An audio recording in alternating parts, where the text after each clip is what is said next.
Hello everyone, welcome to the Vivaswal Educational Foundation. So today we are going to start with the first set of our SSC PYQ series.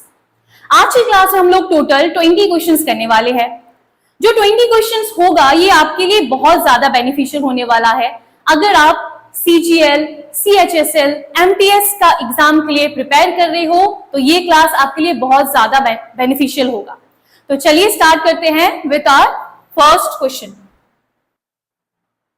Okay, so this is your first question. Select the most appropriate meaning of the phrase in bold. Mostly aspirants क्या करते हैं, जो आपका जो heading होता है वो आप इसको इग्नोर कर देते हो। ऐसा आपको कभी नहीं करना। ये जो heading है वो आपको पढ़ना ही पड़ेगा। Select the most appropriate meaning, आपको ढूंढना है meaning of the phrase in bold. Your so-called friend has cooked your goose. Now, what do you mean by this phrase? Cooked your goose. इसका मतलब क्या है? हो सकता है ये आपके लिए थोड़ा नया हो। जैसे कि आप देख सकते हैं ये SSC CGL 2023 में ही आया हुआ है, मतलब रिसेंटली ही ये क्वेश्चन आपसे पूछा गया था। इसका मतलब क्या हो सकता है? You have 4 options to complete a lot of work or a wide range of things.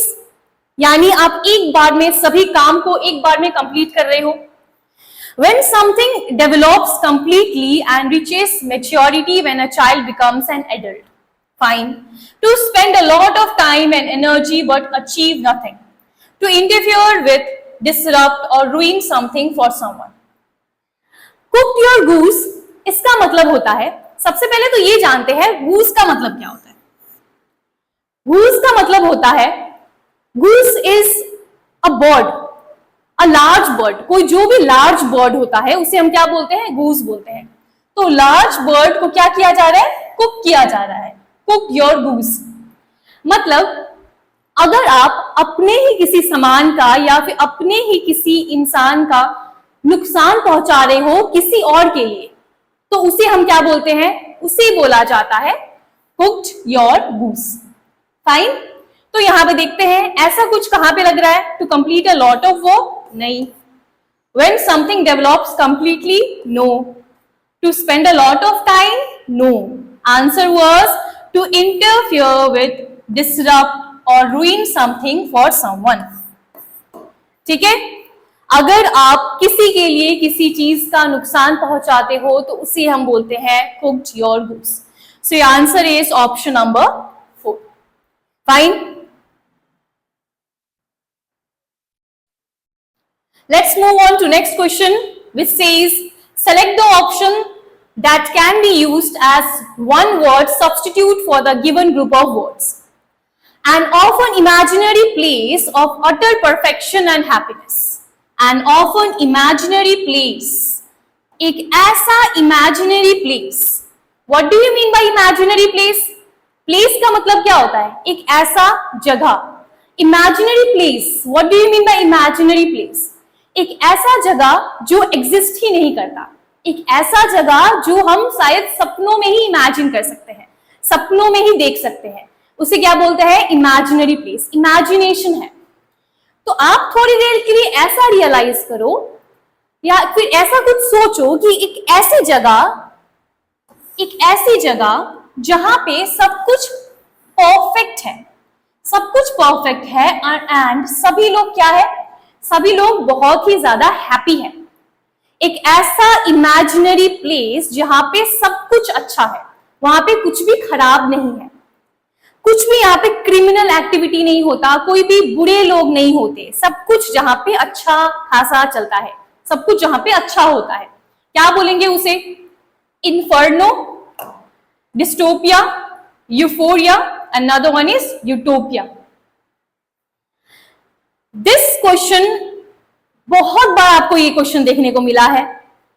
Pre mains दोनों में ही ये क्वेश्चंस आपसे पूछे जाते हैं। तो इसका आंसर क्या होगा? इसका आंसर होगा यूटोपिया। यूटोपिया एक ऐसा जगह होता है जहां पे सब कुछ अच्छा चलता है, वहां पे कुछ भी खराब लोग नहीं है, ना ही कुछ क्रिमिनल एक्टिविटी होता है। फाइन। फिर now let's see other options as well.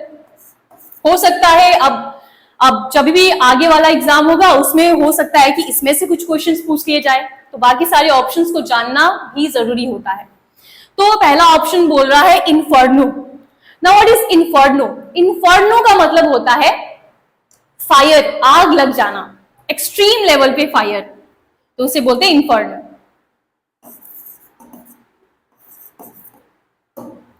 Then dystopia. Dystopia थोड़ा बहुत सुनने में लग रहा है यूटोपिया जैसा, है ना? Dystopia, utopia. यूटोपिया का मतलब क्या था? एक अच्छा जगह, एक ऐसा इमेजिनरी प्लेस जहां पे सब कुछ अच्छा था। That means it was a positive word, जहां पे सब कुछ अच्छा चल रहा था। डिस्टोपिया, यूटोपिया, डिस्टोपिया क्या हो सकता है? यूटोपिया मतलब अच्छा जगह, डिस्टोपिया मीन्स बुरा जगह, यानी यूटोपिया का एंटोनिम हम बोल सकते हैं डिस्टोपिया होगा, राइट? क्या हम बोल सकते हैं इसका क्या हो जाएगा? यूटोपिया का एंटोनिम बोल सकते हैं डिस्टोपिया। यानी डिस्टोपिया एक ऐसी जगह है जहां पे सब कुछ खराब है, वहां पे लोग बुरे हैं, कुछ अच्छा नहीं होता, यानी ये आपके लिए एक नेगेटिव वर्ड है। Now coming to option number 3, euphoria. Euphoria क्या होता है? What do you mean by euphoria? So euphoria का मतलब होता है a state of happiness. A state of happiness को क्या बोलते हैं हम लोग? यूफोरिया। जब आप बहुत खुश हो तो फिर क्या बोला जाएगा? उसे बोला जाएगा यूफोरिया। याद रखना है आपको, दिस वर्ड, ये चारों जो वर्ड है बहुत ज्यादा इंपॉर्टेंट वर्ड है प्री मेंस दोनों के लिए, दोनों की बात कर रही हूं मैं। चलिए आते हैं हमारे क्वेश्चन नंबर 3 पे। Select the most appropriate antonym of the given word. First of all let us know what is antonym. Antonym का मतलब होता है ऑपोजिट मीनिंग, राइट? जैसे synonym, synonym means same meaning, वैसे ही एंटोनिम का मतलब क्या होता है? ऑपोजिट मीनिंग को हम बोलते हैं एंटोनिम। यहां पे जो वर्ड है वो है रिसिबल। रिसिबल, अब रिसिबल का मतलब क्या होता है? रिसिबल का मतलब हो गया जब आप बहुत ही ज्यादा नेचुरल हो, इसका मतलब है जो बहुत ही फनी, अम्यूजिंग होता है, उसे हम क्या बोल सकते हैं? या फिर जो कभी सीरियस नहीं रहता तो हम क्या बोल सकते हैं? उसे बोल सकते हैं रिसिबल। तो यहाँ पे बाकी सारे ऑप्शन देखते हैं। यहाँ पे लिखा है सीरियस, यहाँ पे क्या लिखा है? Curious, droll, giddy. अब जिसका मीनिंग आपको पता है, पहले तो सबसे पहले आप उस चीज के बारे में देखो। यहाँ लिखा है सीरियस, आपको पता है अच्छी तरह से सीरियस किसे बोलते हैं। क्यूरियस पता है आपको, क्यूरियस का मतलब क्या होता है? कुछ चीज जानने की इच्छा, उस इच्छा को हम क्या बोलते हैं? Curious. Droll, droll and curious are synonyms, ये दोनों एक दूसरे के सिनोनिम्स होते हैं। फिर बात करते हैं गिडी। गिडी का मतलब होता है, गिडी मीन्स जब आपको बहुत ही डिजी फील हो रहा है, जब आपको लग रहा है आप अभी गिर जाओगे, इतना डिजी फील हो रहा है, उसे हम क्या बोल सकते हैं? हम बोल सकते हैं उसे गिडी। तो इसका सही आंसर क्या हो सकता है? Option number 1, that means serious. Receivable का मतलब क्या था? जो सीरियस नहीं होता, तो इसका प्रॉपर एंटोनिम हो जाएगा आपका सीरियस। क्वेश्चन नंबर 4 के ऊपर आते हैं। Select the most appropriate option that can substitute the underline word in the given sentence. इस क्वेश्चन में क्या करना है आपको? ये आपके एमटीएस में आया हुआ क्वेश्चन है। ये जो क्वेश्चन है ये पूछा जा रहा है कि ये जो अंडरलाइन पोर्शन, जैसे आप देख सकते हो, to the matter of taking up, to the matter of taking up, जो आपका जो सेंटेंस दिया गया है, इसको आपको सब्स्टिट्यूट करना है। What do you mean bye substitute? Substitute का मतलब होता है कोई चीज को रिप्लेस करना। He was an irresponsible person to the matter of taking up responsibilities. Can we say to the matter? Matter के अंदर होना चाहिए, है ना? मैटर के बारे में बात कर रहे हैं, तो फिर क्या हो सकता है? यहां बोल सकते हैं टू द मैटर नहीं होगा, यहां पे होना चाहिए इन द मैटर, राइट। यहां बोल सकते हैं इन द मैटर। इजी था as compare to other questions. To the matter नहीं होगा, मैटर के बारे में बात किया जा रहा है, मैटर के अंदर होता है, तो यहां पे इन द मैटर आपका सही आंसर हो जाएगा। Question number 5, select the correct spelling to filling the blanks. Now ये बहुत ही अच्छा क्वेश्चन है। अच्छा क्वेश्चन इसलिए बोल रही हूं क्योंकि ये 2 साल अभी रिसेंट के ही क्वेश्चंस में से पूछा गया है। 2022 के जैसे आप देख सकते हो ये क्वेश्चन था, 2022 से ही इसका इंप्लीमेंटेशन किया गया है, ये नया स्टार्ट किया गया है। पहले क्या करते थे, जब आपसे स्पेलिंग्स के क्वेश्चंस पूछे जाते थे कि कौन सा स्पेलिंग सही होगा, तो उसके लिए क्या किया जाता था, उसके लिए आपके पास ऑप्शंस, डायरेक्ट ऑप्शंस दिए जाते थे कि ये सारे वर्ड्स हैं। बट 2 सालों से ऐसा देखने को मिला है कि जो आपके पास जितने भी ऑप्शंस, डायरेक्ट ऑप्शंस नहीं दिए जाते हैं, आपको स्पेलिंग्स के क्वेश्चंस दिए जाते हैं कुछ ऐसे, फिलिंग द ब्लैंक्स के फॉर्म में दिया जाता है। अभी कुछ टाइम से ऐसे देखने को मिला है, फिलिंग द ब्लैंक्स दे देते हैं, यानी जैसे कि ये क्वेश्चन है, डैश दे दिया, फिलिंग द ब्लैंक्स के तौर पे ये आपको स्पेलिंग्स दे दिए गए हैं और आपको बताना है कि ये चारों में से कौन सा सही आपका स्पेलिंग हो जाएगा।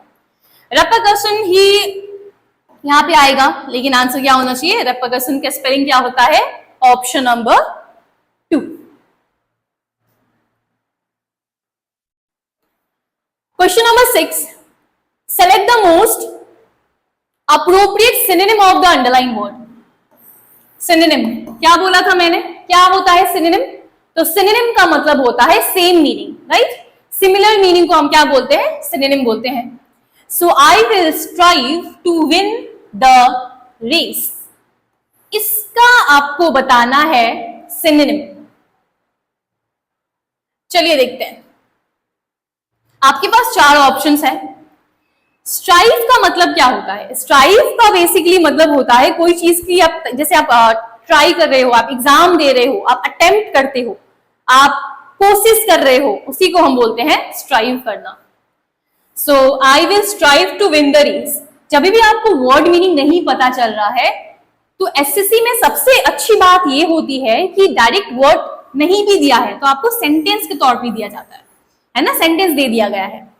सपोज ये वर्ड का मीनिंग आपको बिल्कुल नहीं पता, तो इसको आप भूल जाओ, थोड़ी देर के लिए आप इसको भूल जाओ, फिर आप देखो I will dash to win the race, I will dash to win the race, इसका मतलब आप क्या हो सकता है, I will dash to win the race.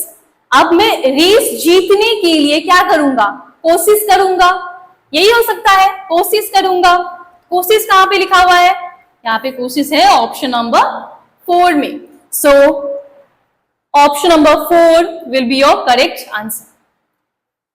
यहाँ पे ट्रबल, सपोर्ट, अज्यूम था, है ना, ये तो बिल्कुल भी नहीं हो सकता था। Fine. Question number 7, select the option that is opposite in the meaning to the underlined word and mark your response accordingly. So इधर आपके पास वर्ड है facilitated. Now ये जो वर्ड है facilitated, इसका मतलब आपको बताना है, लेकिन आपको अच्छा खासा एक सेंटेंस भी दिया गया है, भूल जाओ इस वर्ड को, सेंटेंस पढ़ो direct. The leader dashed the conduct of the match very well. The leader dashed the conduct of the match very well. सुन के क्या लग रहा है, क्या आपको लग रहा है ये पॉजिटिव वर्ड है या फिर नेगेटिव वर्ड है? क्या करोगे, सबसे पहला काम आपका होगा, आप सेंटेंस पढ़ो, आप आइडेंटिफाई करो कि पॉजिटिव वर्ड है या फिर नेगेटिव वर्ड है। तो इतना तो पता चल गया मुझे कि यहाँ पे वेरी वेल लिखा हुआ है, तो वेरी वेल लिखा हुआ है, इसका मतलब क्या हो जाएगा, ये सेंटेंस आपको अच्छा खासा कुछ बोल रहा है, यानी पॉजिटिव सेंटेंस है, this is positive word, right. क्योंकि मुझे यहां पे चाहिए था ऑपोजिट मीनिंग, ऑपोजिट मतलब मुझे चाहिए एक ऐसा वर्ड जो नेगेटिव होगा। इफ दिस इज पॉजिटिव, तो हम ढूंढते हैं इसमें से नेगेटिव वर्ड कौन सा है, हमें ढूंढना पड़ेगा नेगेटिव वर्ड कौन सा है। Praised, first word is praised. What do you mean bye praised? Priest का मतलब क्या होता है? प्रीस्ट का मतलब होता है कोई चीज की तारीफ करना, तारीफ करने को हम क्या बोलते हैं? प्रीस्ट बोलते हैं। तो ये तो पॉजिटिव वर्ड हो गया। नेक्स्ट वर्ड है हेल्प्ड। तो हेल्प्ड भी क्या होता है? ये भी पॉजिटिव वर्ड हो गया, तो this one is also positive word. Next is your hindered. अगर आपको पता होगा, अगर आप बहुत डेडिकेटली पढ़ाई कर रहे हो तो हिंडर्ड बहुत ही कॉमन वर्ड है। हिंडर्ड का मतलब होता है कोई चीज के लिए रुकावट, जिसे हम ऑब्स्ट्रक्ट भी बोल सकते हैं, ऑब्स्टेकल्स भी बोल सकते हैं। देयर आर मेनी सिनोनिम्स, बहुत सारे सिनोनिम्स है आपके हिंडर्ड के लिए। हिंडर्ड का बहुत सारा सिनोनिम्स होता है। ऑब्स्ट्रक्ट हो गया, ऑब्स्टेकल्स हो गया। लेट अस नो मोर। कर्ब, thwart,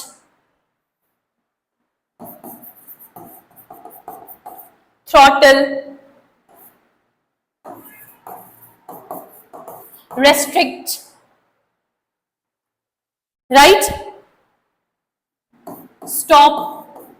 तो ये सब क्या हो जाएंगे? ये सब कुछ इसके हो जाएंगे सिनोनिम्स। हिंडर्ड का मतलब होता है रुकावट, रोकने को हम क्या बोलते हैं? हिंडर्ड बोलते हैं। तो क्या रोकने को हम नेगेटिव बोल सकते हैं या पॉजिटिव बोल सकते हैं? डेफिनेटली अगर हम किसी चीज को रोक रहे हैं तो वो नेगेटिव है ना? इसके मतलब बाकी सारे जितने भी ऑप्शंस हैं इसके हिसाब से तो यही नेगेटिव जा रहा है, तो ये आपका नेगेटिव, सपोर्ट करना इज पॉजिटिव।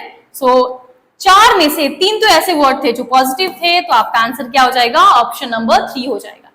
ये एक तरीका हो गया आपको सॉल्व करने का। जब आपको वर्ड मीनिंग नहीं पता होता है तो आप ऐसे भी सॉल्व कर सकते हो। Question number 8, my mother met the teacher dash is our classmate. ये क्वेश्चन है आपका एमटीएस का। My mother met the teacher dash is our classmate. My mother, मेरे मदर ने टीचर से मिला हर डॉटर, जिसकी बेटी हमारी क्लासमेट है।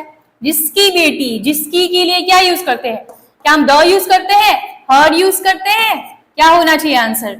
ऑप्शन नंबर 4 आपका सही आंसर हो जाएगा। Whose daughter is our classmate.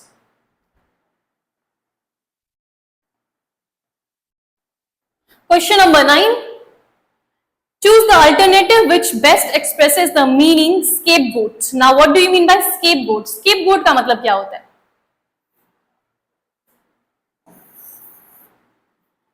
अगर आप देखोगे scapegoat, इसका अगर हिंदी वर्जन आप निकालोगे, क्या बोलते हैं scapegoat को? Scapegoat मतलब होता है बलि का बकरा। What do you mean by बलि का बकरा? अगर आप किसी इंसान को अपने कुछ काम के लिए दूसरे पे ब्लेम थोप देते हो तो उसे क्या बोलते हैं? बलि का बकरा बनाना, राइट? तो उसी बलि के बकरे को हम बोलते हैं स्केपगोट। लेट्स फाइंड कौन सा सही आंसर होना चाहिए फिर। Punished for other misdeeds, yes of course, हमारा फर्स्ट ऑप्शन में ही हमने बता दिया कि यही आपका सही आंसर होना चाहिए, punished for other misdeeds, right? बाकी सारे ऑप्शंस क्या है? Developed poor relations, treated humbly, scolded with arrogant, arrogant means घमंड, घमंडी। ठीक है, तो यहां पे आंसर क्या हो जाएगा? punished for other misdeeds। Which is the appropriate phrasal verb for the word tolerate in the following sentence? Tolerate, अब यहां पे स्पेसिफिकली मेंशन कर दिया गया है कि tolerate का मीनिंग क्या होगा? It isn't easy to tolerate people who are rude and dishonest. जो इंसान रूड होते हैं, डिसऑनेस्ट होते हैं, तो इतना आसान नहीं होता उनको टॉलरेट करना। Put together, put up with, put off, put out। अगर आप देखोगे, आपने अगर सीजीएल दिया है या फिर सीजीएल देने वाले हो, तो सीजीएल के लिए सीजीएल में आपको बहुत सारे ऐसे क्वेश्चंस मिलते हैं जहां पे फ्रेजल वर्ब से क्वेश्चंस आते हैं। तो idioms and phrases, phrasal verb बहुत ज्यादा इंपॉर्टेंट होता है आपके लिए। तो यहां देखिए, यहाँ पे फ्रेजल वर्ब, कौन सा फ्रेजल वर्ब सही लग रहा है टॉलरेट करने को? पुट टुगेदर, टुगेदर लिखा हुआ है। टुगेदर मतलब तो एक साथ लाना होता है, तो ये तो नहीं होगा। पुट अप विथ, ठीक है। पुट ऑफ, पुट ऑफ का मतलब होता है, एक छोटा सा हिंट दूंगी मैं आपको, जब भी फ्रेजल वर्ब में कोई भी ऐसा फ्रेजल वर्ब होगा जिसके लास्ट में ऑफ लिखा होगा, तो उसका मतलब हमेशा और हमेशा आपको होगा कोई चीज को रोक देना या फिर कोई चीज को पोस्टपोन कर देना, डिले कर देना, तो उसे हम क्या बोलेंगे? Put off. पुट आउट, कहीं पे लग गया है आग, बहुत एक्सट्रीम लेवल पे आग लग गया है, तो आप क्या कर रहे हो? एक्सटिंग्विश कर रहे हो। तो एक्सटिंग्विश करने को हम बोलते हैं put out. So answer will be option number 2, put up with. Question number 11, select the most appropriate synonym of the given word courageous। ये जो वर्ड है courageous, अब इसका मतलब क्या होता है? इसका synonym पूछा गया है।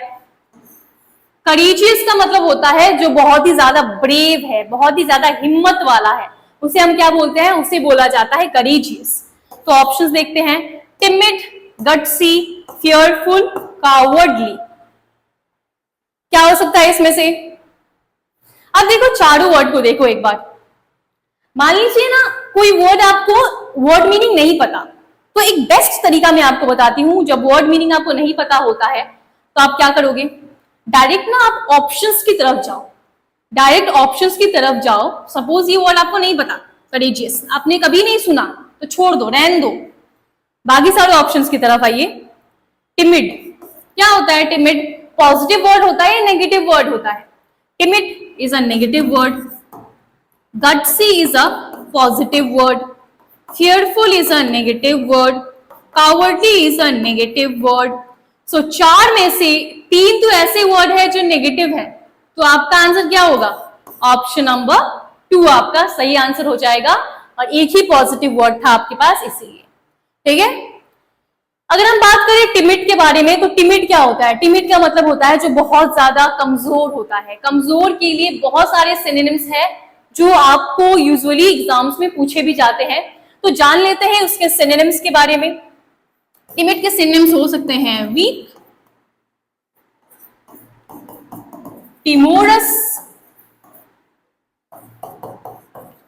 Fragile, feeble,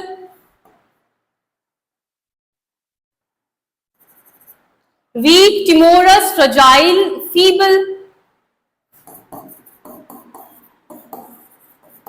impotent, impuissant,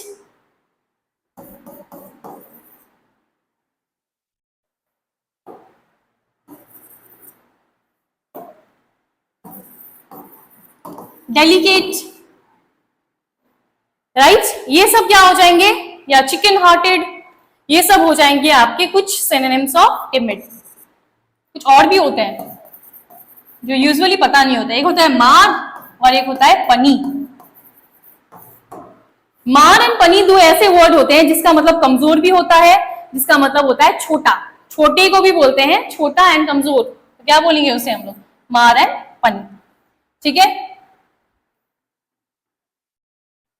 Question number 12. Select the most appropriate option for the given group of words. A cruel and oppressive ruler. Cruel and oppressive ruler. एक cruel, एक ऐसा रूलर जो बहुत ही ज्यादा विक्ट है, बहुत ही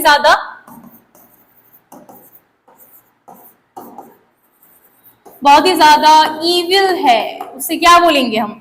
Traitor, aristocrat, tyrant या फिर democrat. Traitor. Now what do you mean by traitor? Traitor का मतलब सबको लग रहा होगा ट्रेटर होगा इसका आंसर। ट्रेटर का एग्जैक्ट मीनिंग होता है धोखा देना, धोखेबाज जो होते हैं, धोखेबाज को हम बोलते हैं ट्रेटर। ठीक है। Aristocrat, aristocrat means high class people. Aristocracy सुना होगा आपने, एरिस्टोक्रेसी होता है। There are many cracies, like first is aristocracy. Aristocracy का मतलब होता है हाई क्लास पीपल, ऊंचे लेवल के लोग जो होते हैं उसे बोलते हैं हम लोग एरिस्टोक्रेसी। कुछ क्रेसीज होते हैं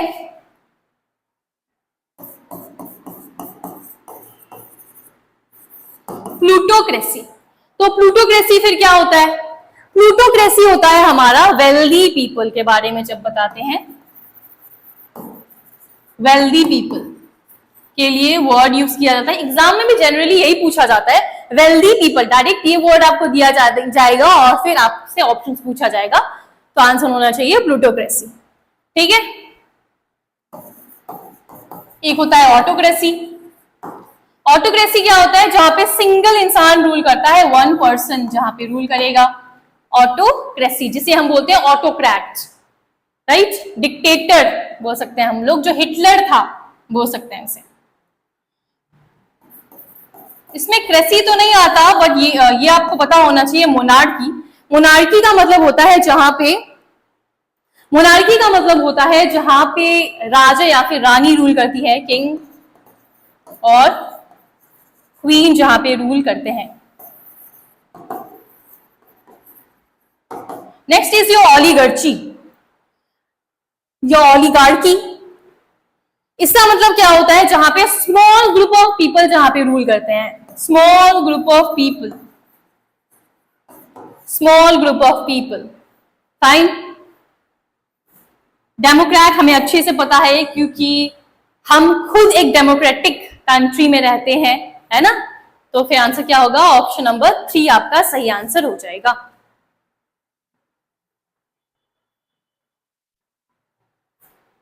choose the word which is most nearly same meaning. यहाँ पे आपको सेम मीनिंग बोला गया है। क्लीमेंसी जो वर्ड है उसका सिमिलर मीनिंग कौन सा होगा? Let's see. रेट्रीब्यूशन, रेट्रीब्यूशन का मतलब होता है punishment. Retribution means punishment. Antipathy, path, यहां पे देखो, यहां जो वर्ड लिखा है पैथ, पैथ का मतलब होता है फीलिंग्स। एंड जो वर्ड है एंटी, ये एक रूट वर्ड होता है। एंटी, एंटी जो रूट वर्ड है इसका मतलब होता है ऑपोजिट। सो एंटीपैथी, एंटीपैथी का मतलब क्या हो गया? Feelings opposite, feelings opposite, feelings against someone को क्या बोलेंगे हम लोग? एंटीपैथी। फीलिंग्स अगेंस्ट समवन को हम बोलेंगे एंटीपैथी। किसी से नफरत करना, किसी को नापसंद करना। लीनियंसी, कैस्टिगेशन, कैस्टिगेशन का मतलब भी होता है आपका पनिशमेंट। तो आपका सही आंसर होगा ऑप्शन नंबर 3। क्वेश्चन नंबर 14 के ऊपर आते हैं। Select the option that can be used as synonym of the given word unpleasant. Unpleasant का आपका बताना है synonym, synonym of unpleasant. Synonym मतलब similar meaning of unpleasant. Let's see क्या हो सकता है। फर्स्ट ऑप्शन है नेब्यूलस। नेब्यूलस का मतलब होता है जो चीज आपको साफ, एकदम क्लियरली नहीं विजिबल है, विजिबल नहीं है, साफ नहीं दिख रहा है, नॉट क्लियर बोल सकते हैं। देन सेकेंड ऑप्शन है नैटल। नैटल क्या होता है? नैटल का मतलब हो जाता है नैटल, नैटल का मतलब बोल सकते हैं हम लोग something related with birth, something related with birth, जो बचपन से हमारे पास है, तो हम उसे क्या बोलते हैं? नैटल। नेग्लिजिबल, नेग्लिजिबल का मतलब होता है जिसे हम निग्लेक्ट कर सकते हैं, जिसे हम इग्नोर कर सकते हैं, जिसे हम इग्नोर कर सकते हैं। Nasty means it is a negative word which means खराब, unpleasant। तो यहाँ पे सही आंसर क्या होगा? Option number 4।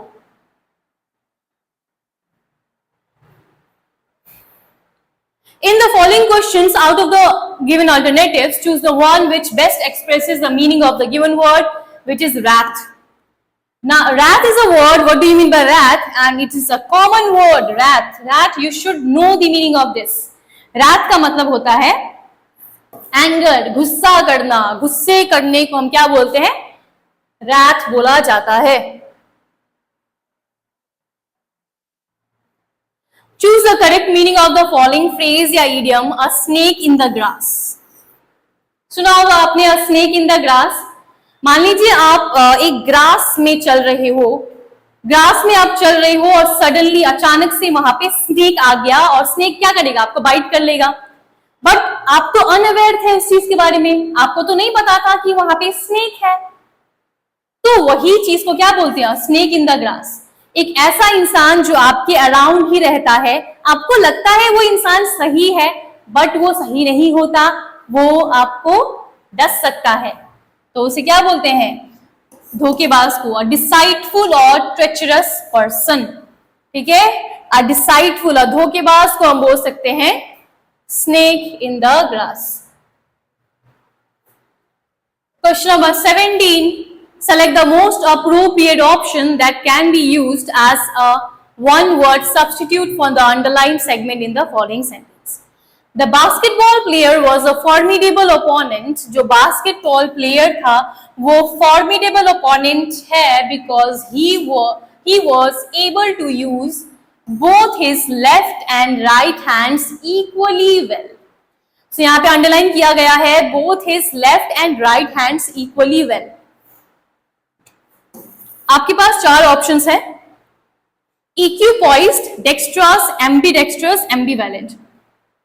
जो इंसान अपना दोनों left hand and right hand equally इस्तेमाल कर सकता है उसे बोला जाता है एम्बीडेक्स्ट्रस। बट क्यों, जानते हैं। ये जो वर्ड है एम्बी और ये जो वर्ड है डेक्स्ट्रस, आप देख सकते हो डेक्स्ट्रस ऑप्शन नंबर 2 में भी आपको दिया गया है ना। डेक्स्ट्रस का मतलब होता है skillful. Dexterous means skillful, right, skillful बोल सकते हैं हम लोग, या फिर बोल सकते हैं इंजीनियस, ये कुछ सिनोनिम्स हैं इनके। तो डेक्स्ट्रस का मतलब हो जाएगा जो बहुत ही स्किलफुल है, इसीलिए ये स्किलफुल था। लेकिन एम्बी का मतलब होता है बोथ। एम्बी मीन्स बोथ, यानी बोथ लगा हुआ है, यानी both his left and right hands equally well. जो इंसान बोथ अपने लेफ्ट हैंड राइट हैंड को इक्वली इस्तेमाल कर सकते हैं उसे बोला जाता है हम लोग एम्बी डेक्स्ट्रस। हो सकता था यहाँ पे लिखा हो कि बोथ लिखता ही नहीं, यहाँ पे लेफ्ट भी नहीं लिखा रहता, यहाँ पे लिखा रहता कि अपने हाथों का अच्छा इस्तेमाल करता है वो, तो फिर यहाँ पे क्या होना चाहिए था, तब आप जा सकते थे डेक्स्ट्रस के लिए, स्किलफुल है, बट यहाँ पे लिखा है बोथ, इसीलिए आपका आंसर हो जाएगा option number 3। Is that clear? Option number 1 is also very very important word. This word आपको ज्यादातर देखने को मिलेगा मेंस में, इक्विपॉइज्ड। मेंस के लिए ये वर्ड बहुत बार पूछा जाएगा। इक्विपॉइज्ड जो वर्ड होता है, इक्विपॉइज्ड का मतलब होता है शांत रहना, काम, जेंटल, पीस को हम क्या बोलते हैं, equipoised. Next word is ambivalent. Ambivalent another word. Ambivalent का मतलब क्या होता है, आप देख सकते हो यहाँ पे लिखा है एम्बी। एम्बी का मतलब हो जाएगा बोथ, है ना, और वैलेंट, एम्बीवैलेंट मतलब हो जाएगा मिक्स्ड फीलिंग्स। मिक्स्ड फीलिंग्स को हम बोलते हैं ambivalent. Is that clear? Moving to our question number 18. Out of the 4 alternatives, choose the one which can be substituted of the given below in a very bad condition because of age or lack of care. Very bad condition because of age or lack of care.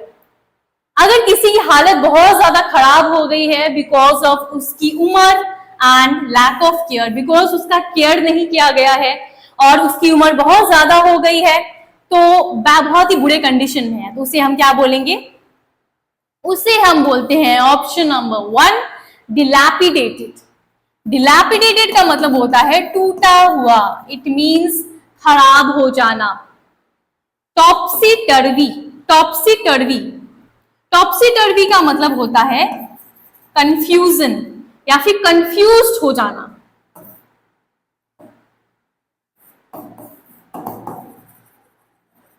जिसे हम कुछ synonyms से जानते हैं, कुछ synonyms जो आपको देखने को मिलेगा आपके एग्जामिनेशन में, वो है कंफ्यूजन, वो है डिलेमा, वो है बैम्बूजल्ड,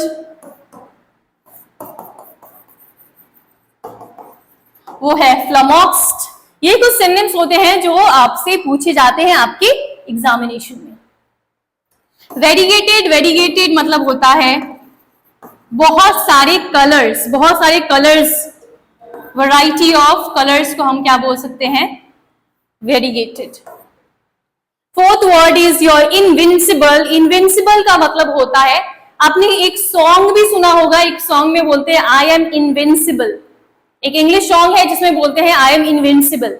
इसका मतलब क्या है, आई एम इनविंसिबल, कोई खुद को खराब तो नहीं बोलेगा।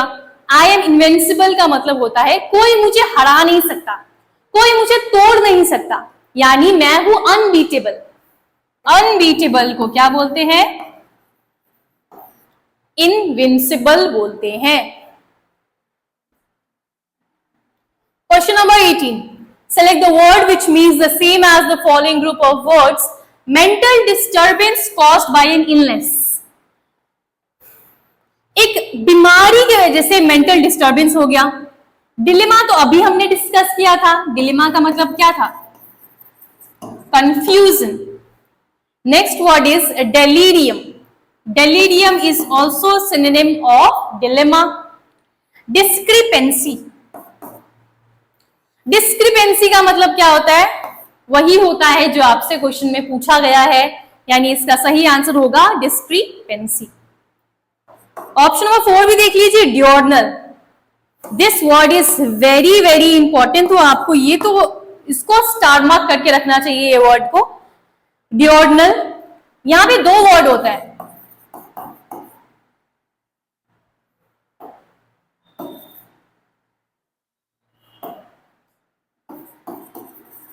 एक वर्ड होता है nocturnal,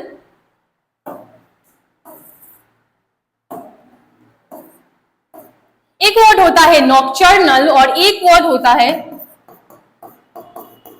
डियोर्नल। So there is difference between these 2 words.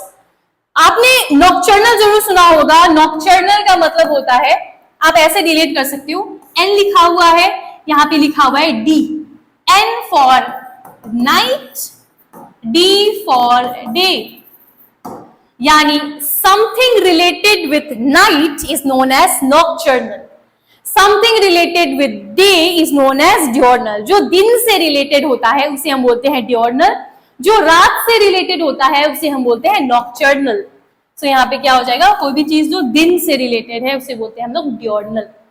ठीक है, ये दोनों वर्ड बहुत इंपॉर्टेंट है, स्टार मार्क करके रख लीजिएगा। क्वेश्चन नंबर 20 पे आते हैं और ये हमारा लास्ट क्वेश्चन होगा for today. Select the word which means the same as the group of words. A large bedroom for a number of people in a school or institution. A large bedroom of number of people in school or institution. एक school में large number of bedrooms है, a large bedroom है for a number of people, बहुत लोगों के लिए। School में कौन होते हैं, स्कूल में तो स्टूडेंट्स ही होंगे। स्टूडेंट्स के लिए प्रॉपर वर्ड कौन सा होगा, डॉर्मिटरी।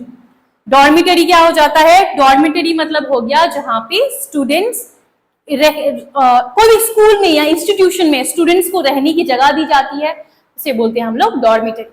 लॉज तो सुना होगा आपने, लॉज जब आप बाहर जाते हो, आपको कुछ टाइम के लिए वहां पे रहना है तो लॉज में रह सकते हो, स्मॉल हाउस की तरह होता है, छोटे हाउस की तरह।